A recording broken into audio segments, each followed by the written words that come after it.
Alright guys, TacticalRab back again today. I hope you are all doing well and enjoying your day so far. And with the Toronto home series in the books, the first week of stage 2 is now officially over. A lot of storylines coming out of this one. The big one, of course, from last night being the fact that the game in the current state is still pretty broken. Scanner repairs clearly an issue. This whole stuck in the ground situation a couple of maps is still an issue. What are we going to do about it? One feature which could have helped is a pause feature. This supposedly came into the game. I think they even maybe used it a couple of times in a LAN environment right at the start of Modern Warfare. But for some reason, even though Crimsix is talking about the fact that it's ready and available, it is not being used at the present time. Intrigued to hear your thoughts in the comment section below. Like if you guys enjoyed the video, subscribe if you are new as always, I'd greatly appreciate it. It really helps out the channel. Thank you very much indeed for doing that. First of all, this is the cuddling tweet out last night. Death taxes and Clayster falling off the map. The counter is reset. Day6 falling off the map. That being 0. So we'll have to see where the next occasion will be, but well, probably only just around the corner. As Clay tweets out this yesterday, 99 overall because he was a 99 player cards on Lion Man's player cards from stage 1.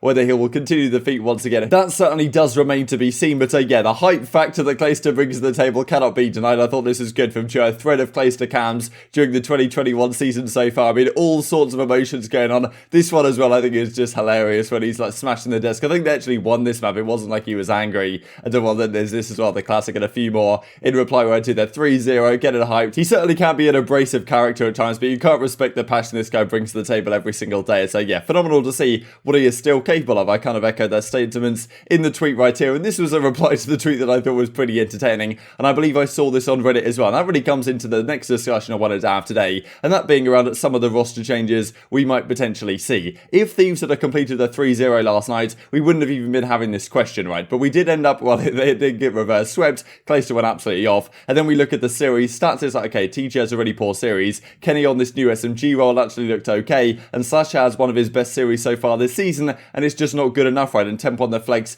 didn't look incredibly comfortable. So there are some real questions about Los Angeles Thieves, first of all, as a team, what they do going forwards. Rumour has it, right, that Venom is going to be coming in as some sort of substitute, and then, well, what does that mean for what lineup you go down the route of? From my perspective, Kenny has not been great with an SMG in hand for, well, a number of titles, really since the PPSH in World War II. When he was like, honestly, I think you could argue he was a top 10 player right at the end of Black Ops 4, if not even better than that, with the Maddox in hand. He got really good when 100 Thieves were very good at that game. And well, I can imagine something similar could happen this time round once again, but I just personally think these last several years at the very least, Kenny has been better suited not running the primary SMG. And when you see teams making these kind of role changes, to me, it's honestly, a lot of the time it's a prerequisite to them actually making some sort of roster change, right? They decide, okay, let's make these role changes for a little bit. If it doesn't work, then we're going to have to make an actual roster change to fix this whole team. And that is the question, right? Because TJ has been obviously relatively good so far this season, but yesterday's series certainly was not at the caliber we needed him to be at if they were going to win a series up against a team as good as New York subliners are. And well, that is the question. My perspective would be, look, you need Kenny back on the flex, I think. Maybe he continues running the SMG at a high level, but I'm not 100% convinced that is the long-term solution. But clearly, Temp on the SMG also, if Kenny was running the flex, wasn't really working out. So there is definitely an argument to be made that, like, you need some SMG firepower in this team. Slasher and Kenny, I can't really think they go anywhere. I mean, maybe Drazah's sitting there on the bench. If Venom comes in, what if you even just try Venom and Drazah, like a two-man swap? You just bring them in for Temp and TJ, give that a go, because I'm not 100% sure a one-man change fixes this lineup. Maybe they need a bit more rejuvenation than that. But yeah, certainly some interesting questions too. Well, keep your eyes on going forwards. And also the Minnesota Rokkr, right? So they lose 3-0 to the Mutineers, and there were many questions last night, I believe, on the flank about what exactly this team's going to do. But after a really poor first couple of series here in stage 2, yeah, surely they're going to have to do something. And the rumour has it on the flank last night that supposedly they're considering some role change once again. As I say, role changes tend to indicate to me that something obviously is going on, and maybe they're just biding their time until they can get some sort of substitute to actually fix this roster, because to me, it's not going to work out. There's been rumours that Priestahh might be moving to a more assault rifle role, which really doesn't make sense to me, because the issue on this team is the pacing of the squad. Like, Priestahh is actually pretty much the only fast player on their team. Attach has been always traditionally a pretty slow SMG, and then you've got Maniac and Accuracy who are slow players as well. So putting Priestahh on an assault rifle role, like, what does that mean? Is Maniac running a sub? Are we getting someone else to run a sub alongside Attach? I mean, I don't know, just an absolute shambles to be honest on this team. We'll have to see what develops going forwards, but you're not in the best state, and as Attach as well, we have to figure it out. Could be better for you guys, but yeah, certainly I'm not sure this change, if that is the one they're making with the role swaps, is actually going to make any tangible difference to the success of the team. And Methodz tweets this out yesterday as well, which has since been deleted. My closest people turn against me, so questions, what's going to go on with with Methodz, whether he gets signed to a different organization over time. Not exactly sure Toronto want to bring him back, even though yesterday they certainly did not have the best series up against Atlanta FaZe, but do I really think they'd have done much better with Methodz? Difficult to say with FaZe looking as good as they are right now, but yeah, certainly Methodz pretty frustrated with the Toronto guys in this since deleted tweet. So let's talk about yesterday. So we had these couple of real issues in back-to-back maps in the Toronto versus FaZe series, of course, and this was the first one, Insight being stuck in the floor. This is a spot on Moscow you guys may have experienced yourself. You can get stuck in. I think it's pretty much the only one on this map, but on Garrison there's at least one as well, and I think I've seen it maybe on Checkmate on occasion, or there's some spots on maps you can get stuck in the floor. Zoom was very frustrated about it last night from what I tuned in very briefly to the fact before I went to bed, the fact that look, you've just got to fix the game, guys. And the other side of things are the scan and repair issue, the fact that aBeZy disconnects in the middle of this raid control, and this is an issue which we really haven't been talking about for too long, but now it is certainly back on the menu. And both of these issues are issues which are, obviously you would imagine relatively easy to resolve in terms of the stuck in the floor situation. The scan and repair, we're not really sure what causes it, but these type of issues happen on occasion in other titles, but in other titles they can pause the game and restart from exactly where they left off. Counter-Strike, for example, if someone disconnects, has some sort of issue just like this, or if there's someone stuck in the floor and they decide to replay the rounds, they can just reset the game to exactly the point where it was, the issue occurred, and then we can just replay from there. Now, this replay feature supposedly was added into the game, actually,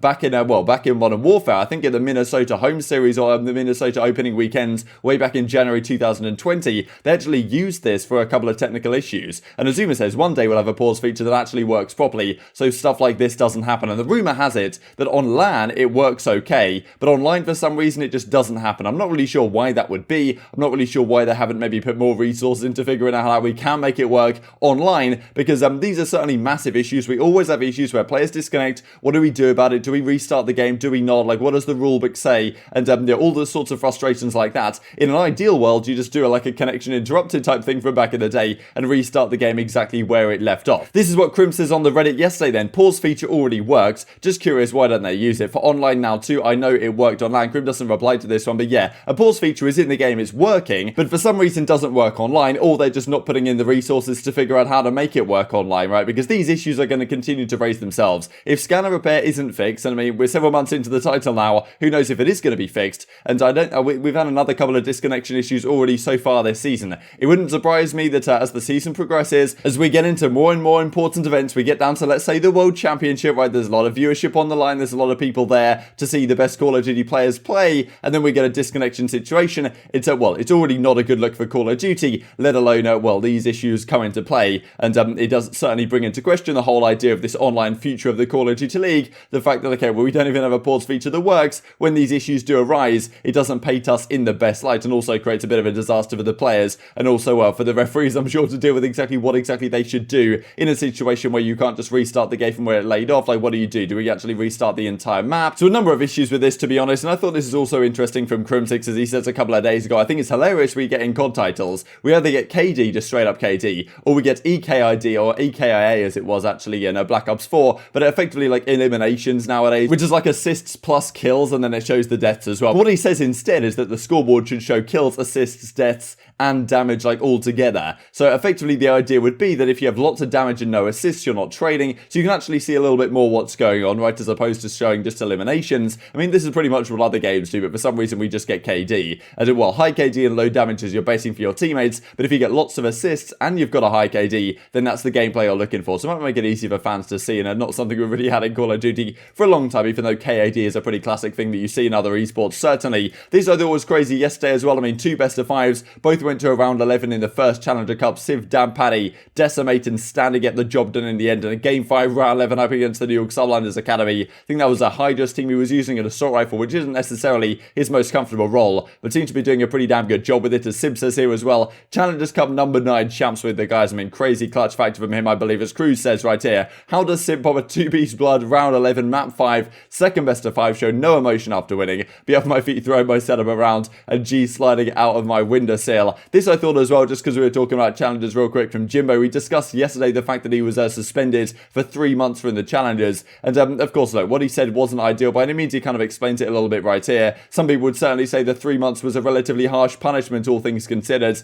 But yeah, hopefully he gets back and, well, is better than ever when he does indeed return in time. But he's kind of talking about the fact that what he was trying to say, like that phrase, didn't exactly translate perfectly for the languages that he was trying to use. And it obviously came out not in the most ideal way. But yeah, you could certainly say the punishment was somewhat harsh, but he'll be back in due course, I'm sure. And I just thought this was pretty funny as well. So the OpTic guys were playing poker. I think like Maniac won the first couple of times, but he wasn't able to attend this. And well, as Scump says, last night I lost heads up to Dylan Envoy poker. After the loss, I had to sit across the table and watch this picture happen and talk about Salty. I led for the 3 times. Should never have taught the kid. Ace, Jack 3. So Envoy absolutely had him in the heads up. And yeah, I just thought this is pretty entertaining, all things considered. But enjoy taking your thoughts in the comment section below. Hope you guys enjoyed the video. If you did enjoy it, I'd greatly appreciate a like on the video. It really helps out the YouTube algorithm. I know you enjoyed this content. Other people like you may enjoy this content as well. And I'm growing the competitive Call of Duty community. Thank you for watching as always. Take care. And I will see you next time. I'm going to play and hold these nades at bay while these players now drive their way through the front.